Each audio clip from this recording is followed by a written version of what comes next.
Bom dia, bom dia, bom dia, tudo bom com vocês por aqui? Tudo ótimo, bem-vindos a mais um vídeo aqui no canal Dani Delanos, mais uma história aqui no nosso quadro Mundo Gringo.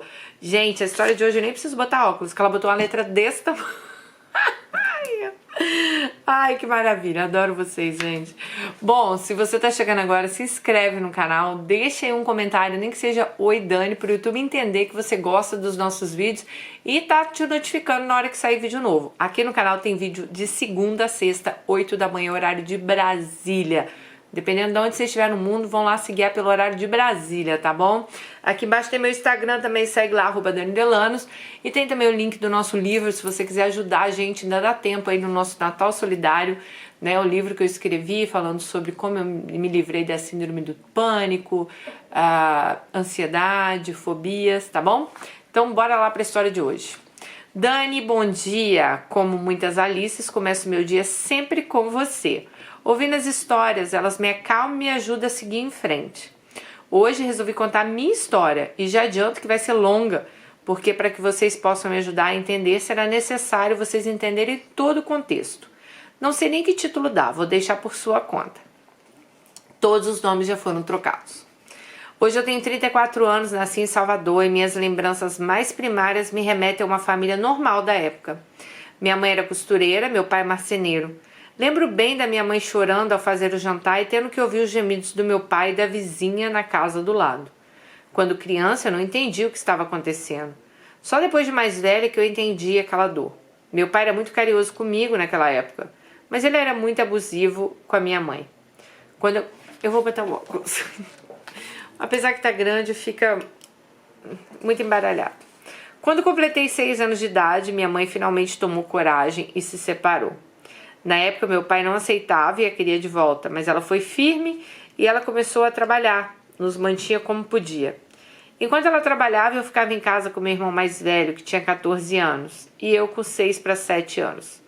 Foi quando meu pai, que estava há cerca de 1 ano em São Paulo, apareceu do nada na nossa casa, arrombou a porta, quebrou tudo, procurando meus documentos. Lembro que no dia ele e meu irmão brigaram porque meu irmão não queria me deixar ir e meu pai queria levar os dois com ele. Foi tudo muito rápido. E quando me dei conta, ele tinha me levado embora. Mal sabia que dali não veria minha mãe durante muitos anos. No dia que chegamos em São Paulo, fazia um frio de 0 grau. Lembro bem das pessoas comentando ao desembarcarmos na rodoviária do Rio Tietê. Naquele dia eu estava somente de camiseta e short. E com a mesma roupa que eu estava quando meu pai me tirou da minha casa em Salvador. Lembro dele comprando um casaco e colocando em mim, e da sensação dos meus pés congelando naquela cidade louca e cheia de gente. Aquilo era muito diferente da minha vida de menina, que brincava na rua de bolinha de gude, de roubar manga no vizinho, de ir brincar na praia ou no interior na casa da minha avó. Foi tudo um choque. Daquele dia em diante, minha infância tinha ficado para trás. Chegamos finalmente no bairro novo e na casa que eu moraria. Lembro que a casa era numa favela, passava um córrego no acesso da casa.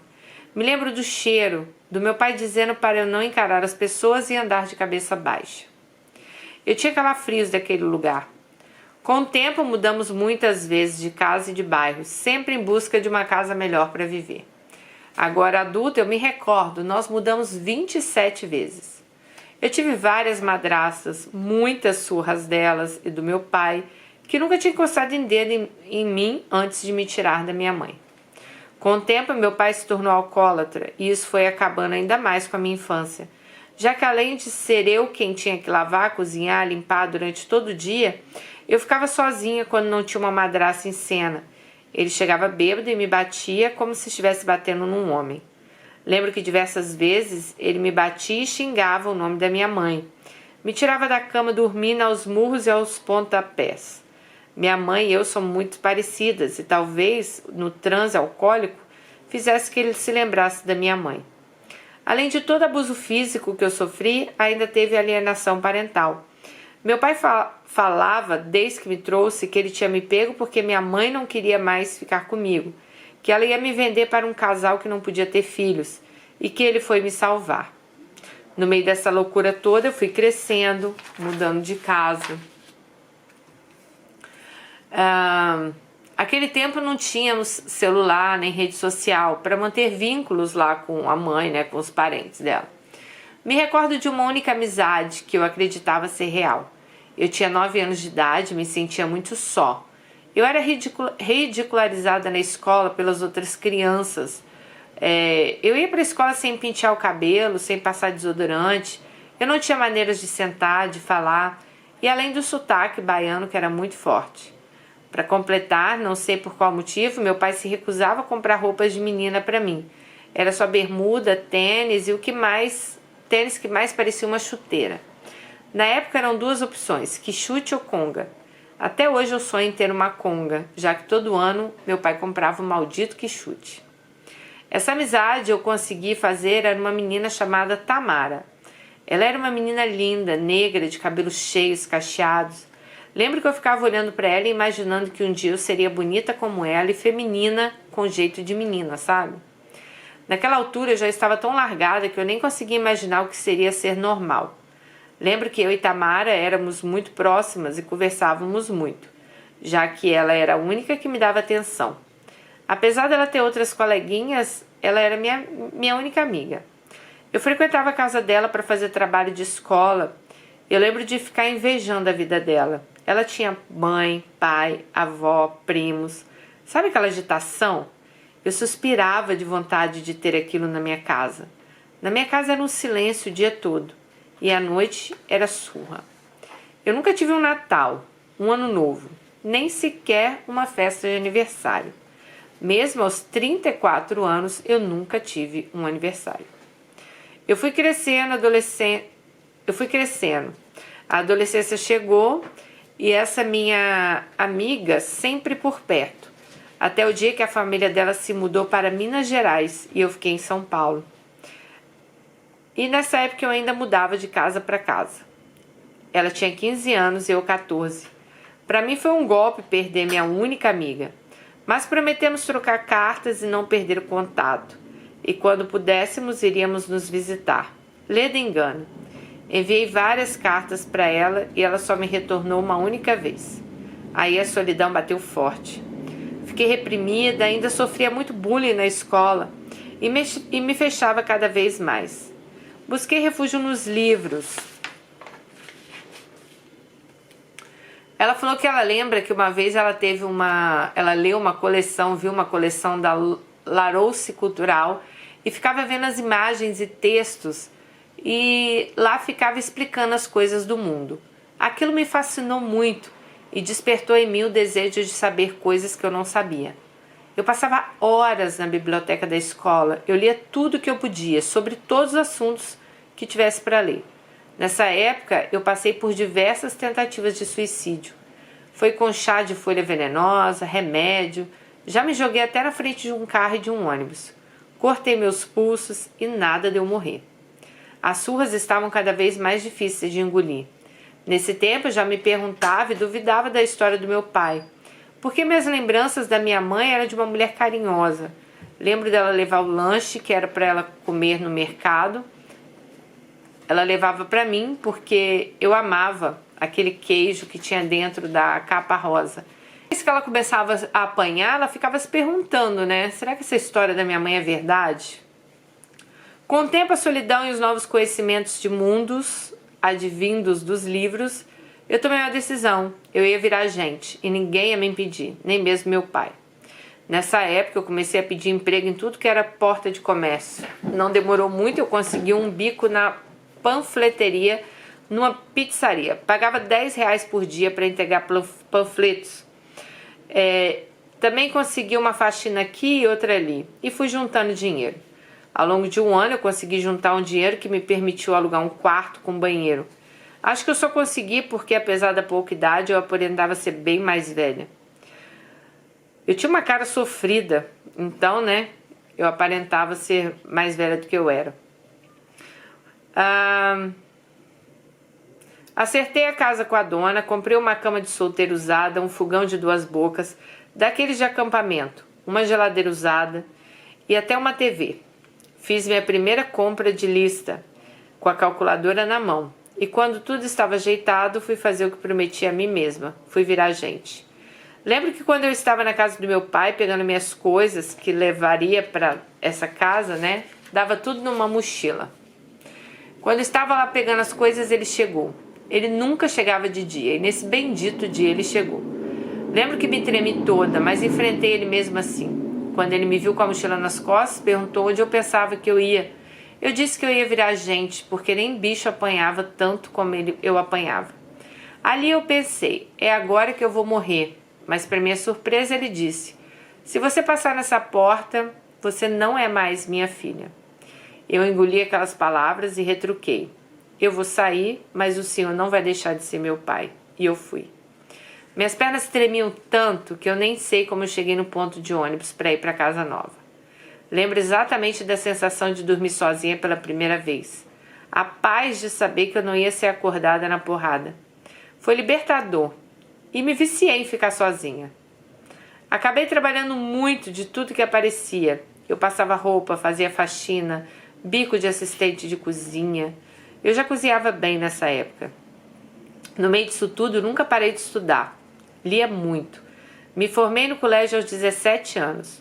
Um ano antes dos meus colegas, e isso foi um motivo de orgulho, já que fui obrigada a ouvir de muita gente que eu era largada no mundo sem pai nem mãe, que eu ia virar uma vagabunda e uma drogada. E eu sempre tive esse negócio de colocar na minha cabeça que eu ia fazer algo.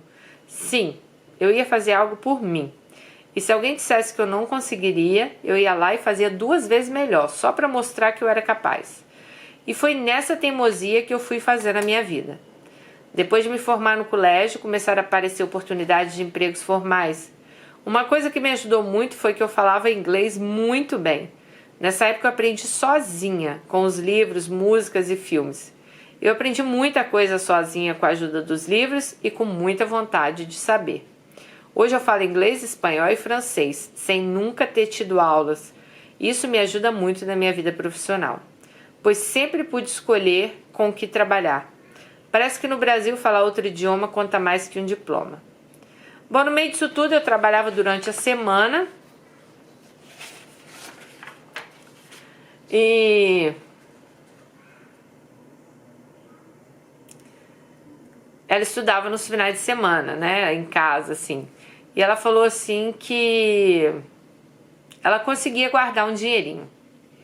Bom, com 18 anos eu tive um breve relacionamento com um homem muito mais velho que eu. Não durou muito. Fiquei sozinha durante muito tempo na minha vida. Eu não sabia me relacionar, eu não conseguia considerar o outro na relação. Ele me chamava muita atenção para isso. E foi legal da parte dele, mas ele não deu certo. Aos 21 eu comecei a trabalhar numa multinacional francesa por conta do idioma que falo.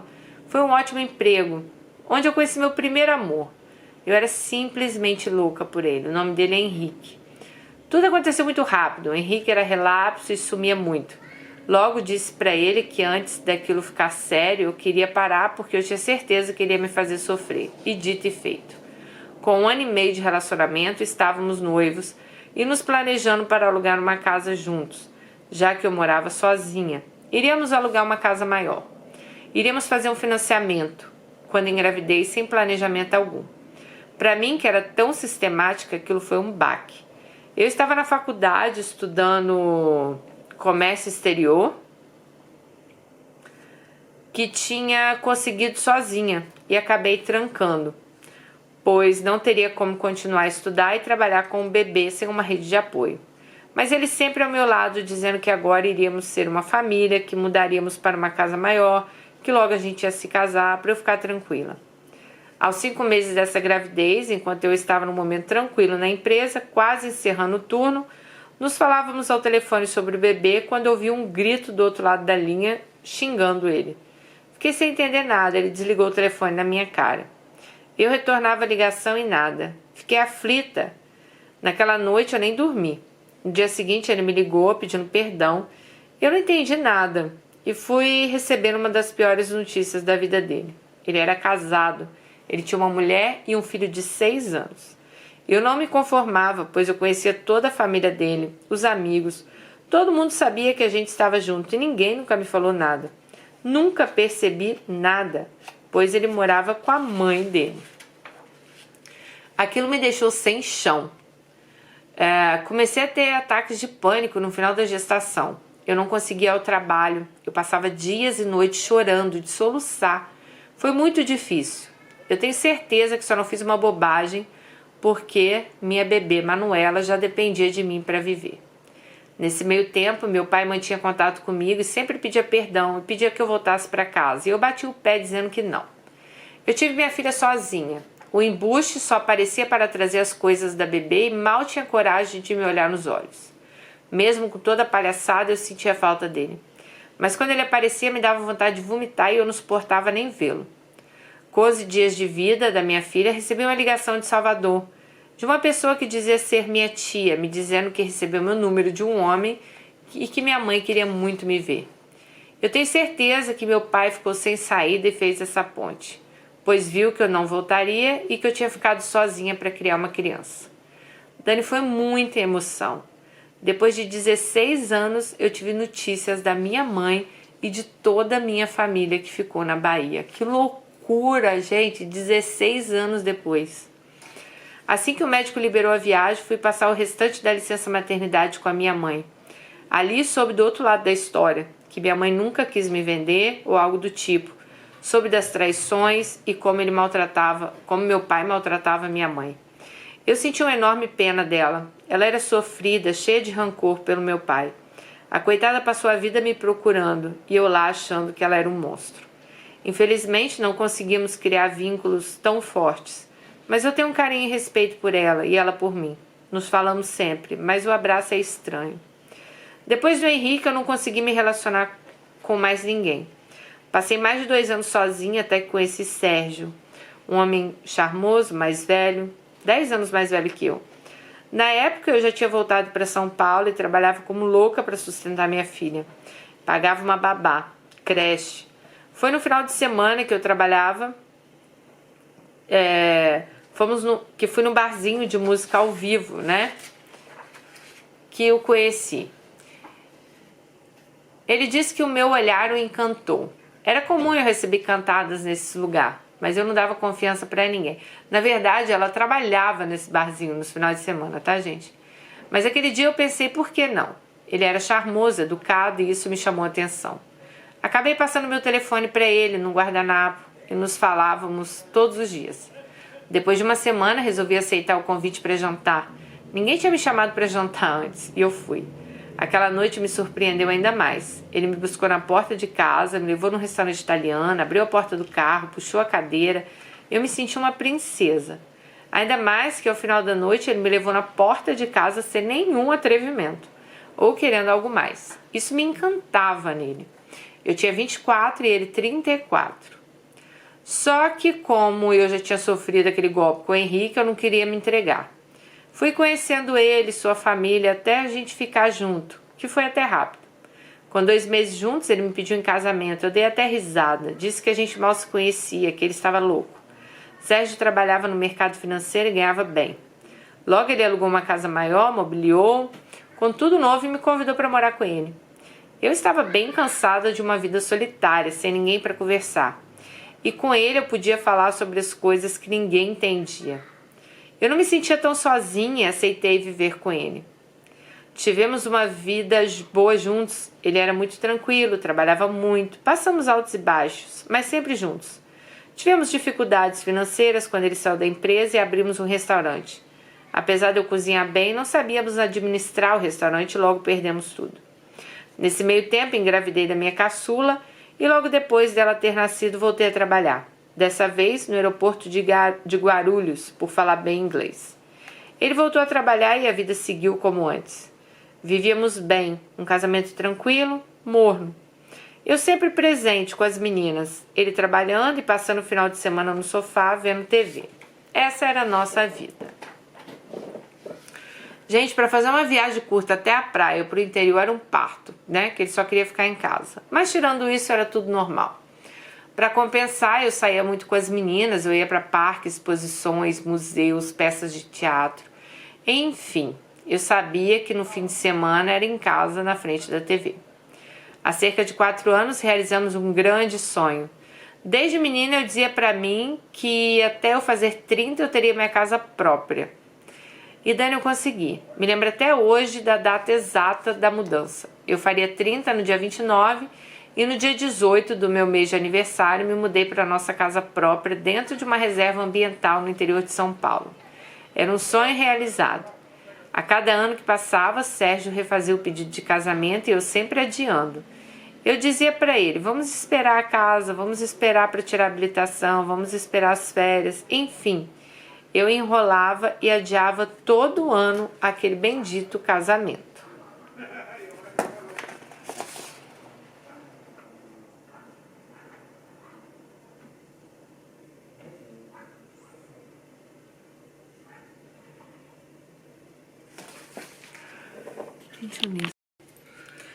Bom, como estávamos mais estáveis, ele com um bom emprego e ganhando bem, minhas meninas crescidas, casa própria, carro, aceitei.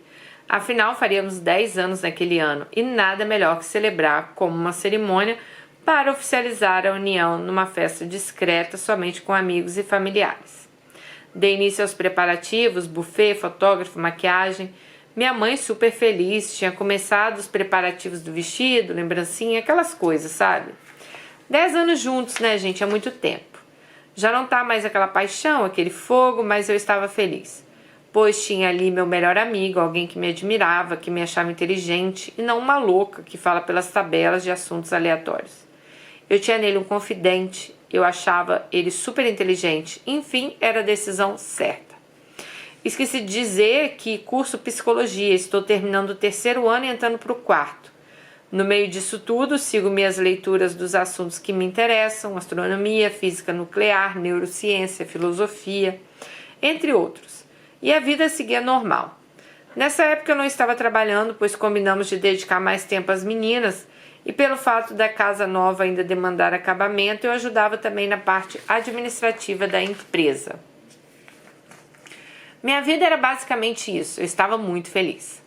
Ainda na pandemia, eu costumava dizer que tinha muita sorte e que era muito grata, pois estávamos a salvo, distantes da cidade, as meninas podiam andar de bicicleta, nadar, ter contato com a natureza e estarem seguras numa reserva, que era uma reserva florestal, né? Eu estava muito grata, sabe?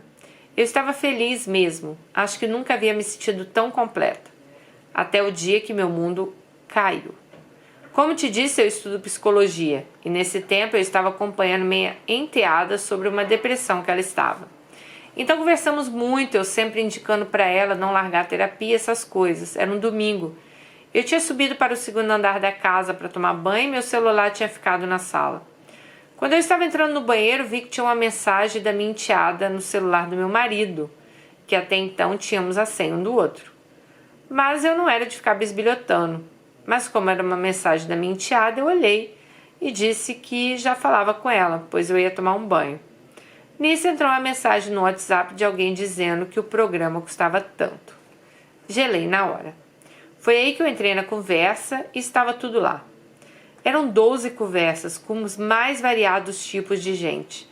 Tinha mulher com quem ele falava que havia ido na casa dela, que não tinha encontrado, perguntava se ela ainda estava de viagem. Tinha 2 travestis numa dessas conversas, ele perguntando se tinha estacionamento, se era privado, se o travesti fazia sem preservativo. Tinha casal marcando com ele para se encontrar em um motel. Tinha até site de swing. Vi várias fotos dele com essas pessoas, orgias, tinha tudo. Nessa hora eu fiquei completamente sem ar. Minhas pernas ficaram fracas, que tive que me sentar na cama para não cair. Eu juro que na hora eu não conseguia acreditar naquilo que eu estava vendo. Como assim? O cara demorou 10 anos para conseguir me fazer aceitar um casamento, para assinar o nome dele num contrato. Enquanto isso, ele tinha uma vida dupla. Ele me dizia que por conta do trabalho estava sempre cansado, que o trabalho demandava muito, essas coisas. Eu não queria ser a louca ciumenta, então eu não ficava atrás, né, o tempo inteiro. Mas eu ficava em alerta. Era muito raro ele ir num happy hour depois do trabalho. E quando ia, sempre me avisava, mandava foto. Eu não ligava, pois eu saía muito com as minhas filhas também. Eu não imaginava esse lado dele. E ali acabou tudo, casamento, tudo. Ele ficou sem chão. Só conseguia dizer que aquilo era o segredo dele e que agora ele tinha perdido tudo. E perdeu mesmo. Naquele mesmo dia ele fez as malas, pois eu disse que ele não ficaria nem no quarto de hóspedes, que eu nunca mais queria ver a cara dele. Isso faz 1 ano. Nesse tempo todo não nos falamos mais, não nos vimos. Ele paga a pensão das meninas e agora estamos na justiça para separar os bens. Essa separação deixou um vazio muito grande em mim. Eu não tenho amigos, eu sou muito fechada e toda vez que eu acho que vou fazer uma amizade eu me decepciono. As pessoas se afastam, sei lá, não consigo conversar coisas banais. Eu tento, eu juro, mas eu não me sinto estimulada, sabe? Nem mesmo com os colegas da faculdade eu me sinto próxima. E com a pandemia tudo piorou. Agora eu estava sozinha com 2 crianças, sem trabalho, no meio do mato. Mas vocês lembram que eu sou bem obstinada, né, Dani? Eu estava sem trabalhar há 4 anos e isso me deu muito medo de não conseguir trabalho, pois eu não iria ficar dependendo de pensão dele, até porque eu tinha minha faculdade para pagar e agora mais que nunca eu precisava ter dinheiro guardado se algo acontecesse. Eu fiquei com a casa e com o carro, mas ainda assim tinha as despesas e 2 crianças para encaminhar na vida. No meio disso tudo, eu consegui um trabalho de home office que veio muito bem a calhar, pois eu podia ficar junto com as meninas. Mas a carência foi batendo, me sentia solitária. Tinha um rapaz aqui na reserva, no condomínio, um condomínio de chácaras, que vivia me querendo e só me dando e eu dando altos foras nele. Primeiro porque eu era casada e agora porque eu não queria nada mesmo. Mas sabe como é carência, né? Uma merda. Acabei aceitando sair com ele, até porque pensei, no meio da pandemia eu não vou marcar encontro por Tinder, né? Eu nem saberia como seria isso. Imagina, eu estava 10 anos fora do mercado. Eu não tinha nem o WhatsApp, dirá aplicativo de paquera. Então achei conveniente dar uns peguinhas no vizinho novinho. Mas acabei me envolvendo demais. Começamos a nos envolver, eu estava separada há 3 meses, numa depressão terrível e super sozinha. Então comecei a ter a atenção de um homem jovem, bonito, que me deu um up na autoestima. Nem sei como descrever. Só que a coisa foi ficando séria e muita coisa aconteceu nesse meio tempo. Quando estávamos há 2 meses juntos, ouvi uma conversa dele com a tia dizendo que tinha se dado bem, pois tinha arrumado uma coroa rica. Eu fiquei em choque. Mais uma vez eu pensei, porra, coroa rica. Sendo que nem coroa eu sou e nem rica. Eu tenho 34 anos e modéstia à parte, estou muito bem. Depois das meninas eu fiz lipo, tenho silicone e chamo muita atenção, tanto dos homens da minha idade quanto mais velhos. E outra, eu não sou rica, né? Eu tenho uma boa condição financeira, tenho uma casa, um carro, ganho bem, mas longe de ser rica. Chamei ele para uma conversa e ele disse que estava brincando, que era um jeito de falar. Sei lá, perdoei, mas não esqueci. Nesse tempo todo, ele nunca me pediu nada ou se aproveitou de mim. Mas, claro, se vou para algum lugar, eu chamo ele, já que ele é a única pessoa que eu tenho por perto. Ele acaba usufruindo de alguma instância da vida que eu tenho, né? Viagens, restaurantes e até mesmo das coisas mais simples do dia a dia. Tirando isso, ele é um amor de rapaz. Sempre fez de tudo para me agradar e agradar as minhas filhas. Ele é o tipo que traz fruta, verdura, doce, salgadinho, enfim. Tudo dentro das possibilidades dele. Embora ele seja de uma família mais humilde, ele está sempre querendo me ajudar com alguma coisa. Seja cortando uma grama, limpando a piscina, trazendo coisas para as meninas. Mas uma coisa dele tem me incomodado muito, por ele ser assim mais humilde, eu não consigo conversar com ele sobre coisas que eu gosto. Isso deixa um vazio na relação, sabe? O sexo em relação ao ex é outro mundo. Imagina, um rapaz 11 anos mais novo comparado com um homem 11 anos mais velho. Lógico que tem diferença. Ele é atencioso, carinhoso, mas me pergunto sempre até quando isso vai durar, pois agora eu voltei a trabalhar na aviação. E com isso já tenho recebido algumas investidas, inclusive de um piloto particular que é um pouco mais velho que eu e muito educado. Aparentemente muito inteligente e super charmoso. E fico pensando se eu não tô louca de ficar com esse menino, que eu não consigo sustentar uma conversa mais profunda com ele. Penso que será que eu não deveria estar com alguém da minha idade, com quem eu possa conversar, ter as mesmas referências, estilo, né? Bom, é chato quando quero ir no lugar e fica um climão super chato, pois sei que ele não está à vontade. Eu não sinto vergonha nenhuma de estar com ele, não ligo mesmo, mas sinto que ele não gosta do meu mundo, que ele se sente acuado. Já brigamos algumas vezes porque ele sente um ciúme, um medo enorme de me perder, mas ele vem melhorando ultimamente. Às vezes me pergunto por que deixei isso tão longe. Era só para ser um casinho e já tem 10 meses. Eu fico me perguntando se é possível existir amor com pessoas tão diferentes. Só que eu também não quero me diminuir para caber no mundo dele. E também não quero que ele se mude para caber no meu mundo, né?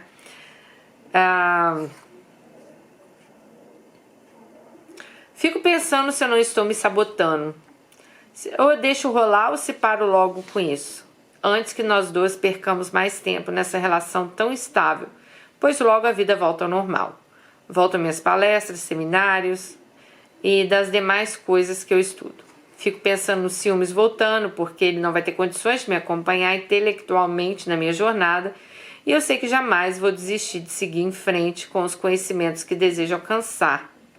Não quero soar arrogante, mas somos muito diferentes. Para se ter uma ideia, ele não sabe nem falar direito palavras simples. Às vezes eu tenho que ficar decifrando o que ele me escreve. Bom, na véspera de feriado eu o levei para ir em seu primeiro show. Ele nunca tinha ido. E observei que ele gosta de uma banda. Comprei 2 ingressos para o show e levei ele comigo. Foi o pior show da minha vida.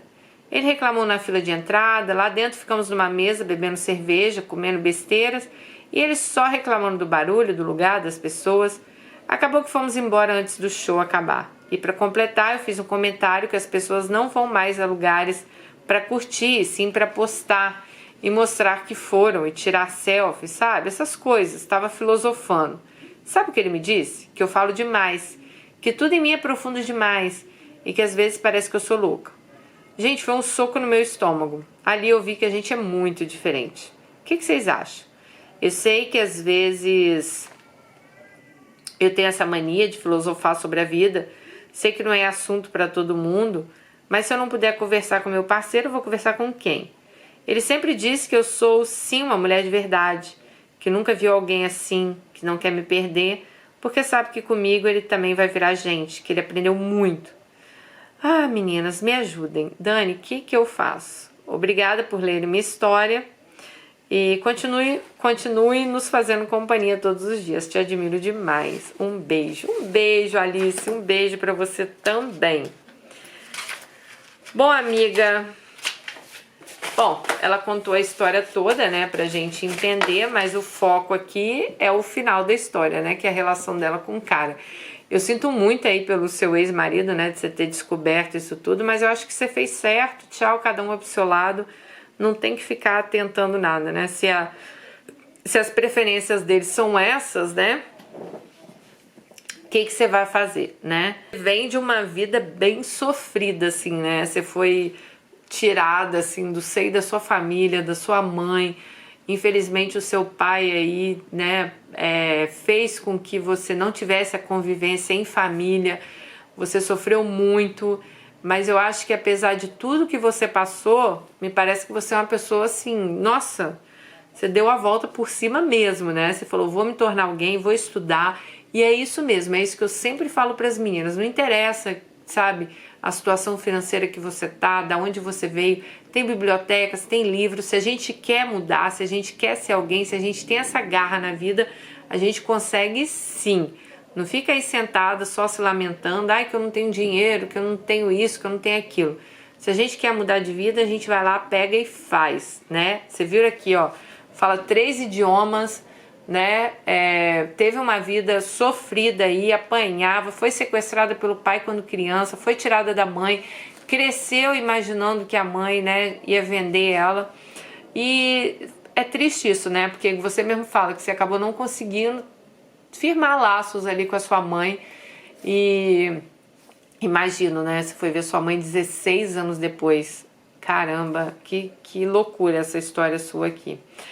Mas vamos lá.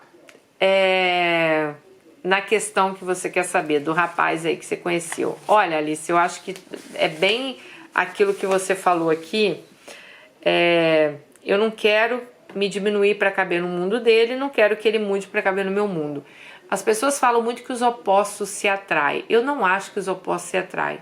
Eu acho que essa coisa de que oposto, é muita dificuldade, um para caber no lugar do outro, sabe? Eu acho assim, que eu prefiro 1000 vezes estar com alguém que goste das coisas que eu gosto, tá?